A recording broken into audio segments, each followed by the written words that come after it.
not able to participate in things that you want to be, from going on a simple bike ride or going for a walk or kicking the footy. It's just, you're not able to be that person who you hoped you would be for your family and your children.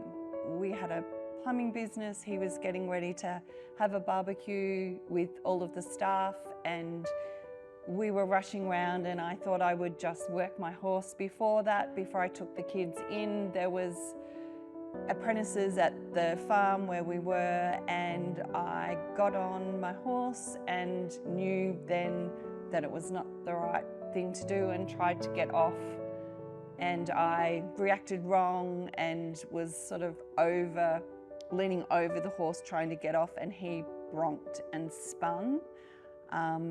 And then I landed on hard clay in the middle of my upper back with my legs up in the air.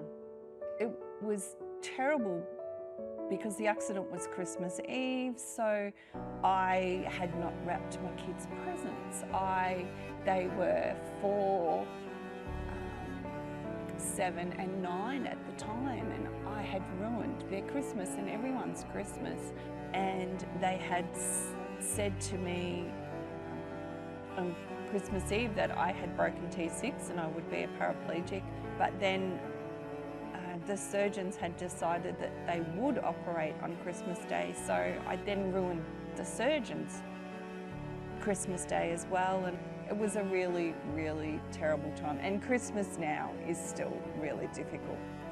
The hardest moment initially was when I was in rehab, and it was our daughter's birthday, and we had family having a barbecue, and our son Sam was 4, and he was playing down a hill, and he'd fallen over and injured himself.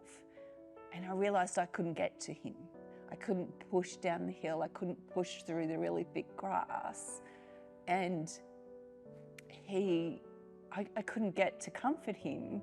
He went to his dad, and not that that was a problem, but it was at that point that I realised that I was going to be so limited in how I could care and look after the kids. It is so debilitating. It's not just the loss of your being able to stand and walk, it's the body temperature control that's no longer easy, it's blood pressure issues, it's skin integrity issues and not being able to sit for too long. It's just so layered and so difficult that you have to become resilient. A cure for me personally would mean independence. It would mean being able to plan your day without having to rely on help all of the time. And nothing is simple or easy anymore. And it would mean that perhaps that could come back. I do. I believe there's a cure. I believe we are so close to it now. We just need the funds.